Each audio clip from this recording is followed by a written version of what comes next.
I'm not at all keen to dine on the Tang monk's flesh, but I hear that the ears of one Ju 8 rules are quite marvelous.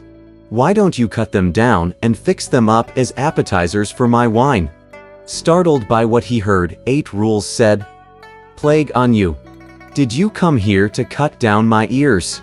If I announce aloud who you are, it won't sound very good." Alas! This one careless statement of idiot at once unmasked the transformation of the Monkey King. Just then, a few little fiends who went to patrol the mountain and a few others who stood guard at the door all rushed in also, saying, "Great King, disaster! Pilgrim Sun has beaten to death old Madam, and he disguised himself to come here." When the head demon heard these words, he did not wait for any further report. Pulling out his sword of 7 stars, he slashed at the face of Pilgrim. Dear great sage! He shook his body once, and brilliant red light filled the cave as he made his escape. Such abilities made the whole episode fun and games for him.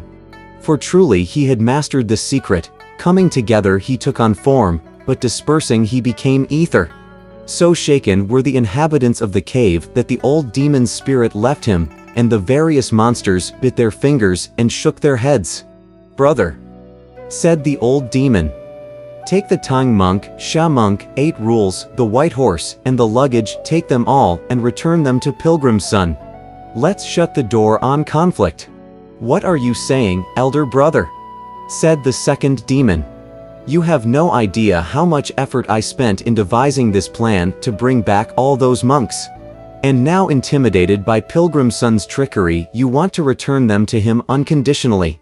You have become, in fact, a person who fears the knife and shuns the sword. Is that manliness?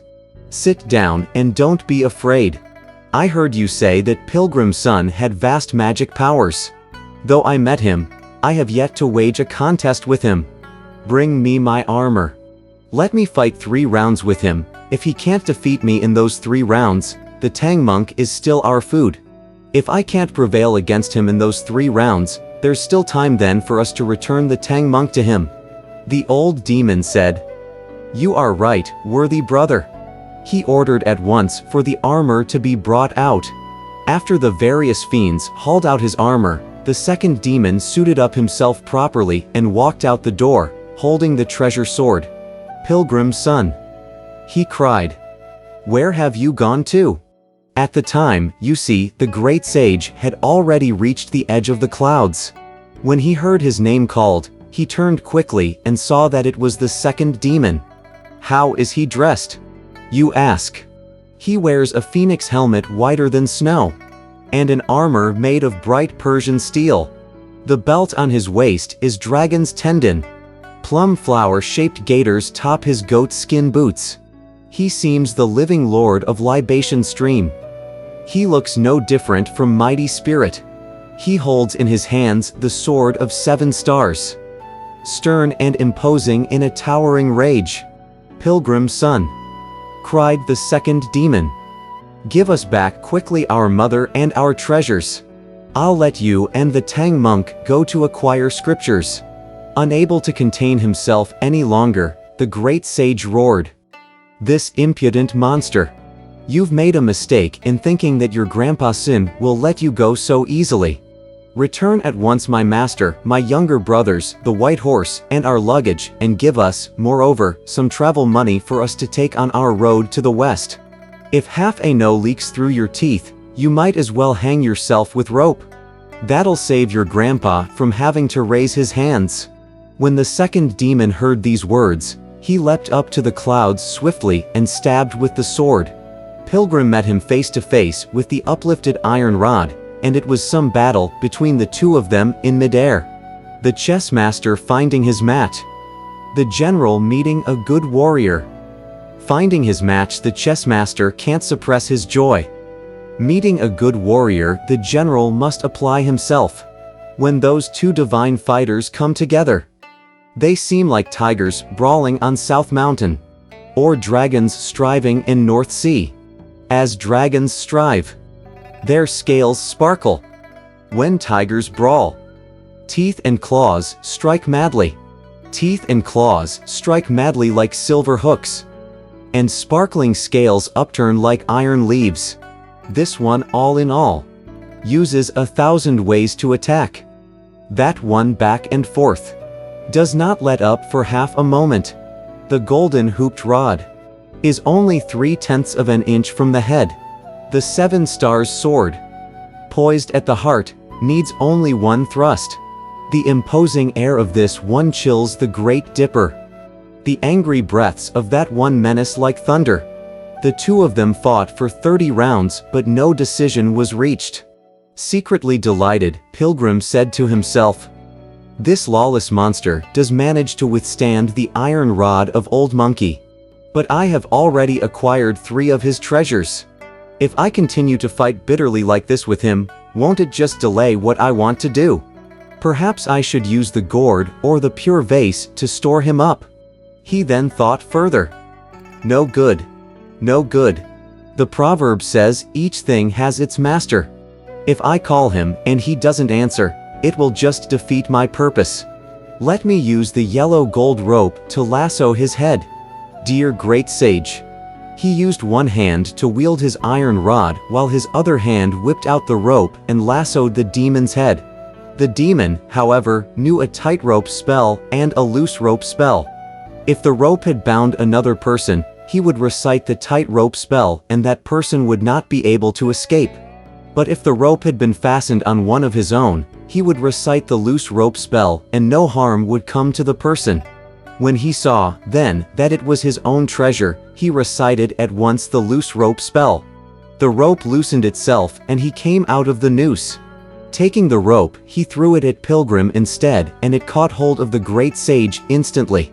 The great sage was about to exercise his magic of thinning the body when the demon recited the tightrope spell, and it had him firmly bound. It was impossible for him to escape, for when the rope was drawn down to his neck, one end of it changed into a gold ring tightly enclosing him. The fiend then gave the rope a tug and pulled Pilgrim down before he gave that bald head 7 or 8 blows with the sword. The skin on Pilgrim's head did not even redden at all. "This monkey," said the demon, "has quite a hard head. I won't hack at you anymore. Let me take you back to the cave first before I hit you again. But you'd better return my other 2 treasures right now." "What treasures have I taken from you?" asked Pilgrim. "That you should ask me for them." The demon searched Pilgrim carefully and found both the gourd and the vase. Using the rope as a leash, he brought Pilgrim back to the cave, saying, "Elder brother, I've caught him." The old demon said, "Whom did you catch?" "Pilgrim's son," said the second demon. "Come and look. Come and look." The old demon took one look and recognized that it was indeed Pilgrim. He smiled happily and said, "It's huh. It's huh. Tie him up with a long rope to the pillar just for fun." They indeed had Pilgrim tied to a pillar, after which the 2 demons went to the hall in the back to drink. As the great sage was crawling around beneath the pillar, he was seen by 8 rules. Hanging on the beam, Idiot laughed loudly, saying, "Elder brother, you can't quite manage to eat my ears." "Idiot," said Pilgrim, "are you comfortably hung up there? I'll get out right now, and you can be certain that I'll rescue all of you." "Aren't you ashamed of yourself?" asked 8 rules. "You can't even escape yourself, and you want to rescue others. Oh, let it be, let it be. Master and disciples might as well die together so that we could ask for our way in the region of darkness." Pilgrim said, "Stop babbling nonsense. You watch me leave here. I'll see how you leave here," said 8 rules. Though the great sage was talking to 8 rules, his eyes were fixed on those 2 demons. He saw that they were drinking inside, and there were a few little fiends running madly back and forth to bring in the dishes and to pour wine. When their guard lapsed momentarily and no one stood near the great sage, he at once exercised his divine powers. Slipping out his rod, he blew on it, saying, "Change." And it changed instantly into a file of pure steel. Gripping the gold ring on his neck, he filed it through with 4 or 5 strokes and freed himself by pulling the ring apart. Yanking off a piece of hair, he commanded it to change into a specious form of himself tied to the pillar. His true self, however, changed with one shake of the body into a little monster and stood to one side. "Bad news! Bad news!" cried 8 Rules once more on the beam. "The one tied up is a false product. The one hanging is genuine." Putting down his cup, the old demon asked, "What's that Ju 8 Rules yelling about?"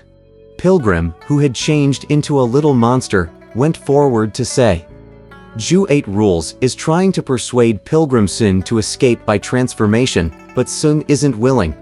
That's why Ju is hollering. And we say that Ju 8 Rules is without guile," said the second demon. "Now I see what a sneak he is. He should have his mouth caned 20 times. Pilgrim indeed went to get a cane for the beating.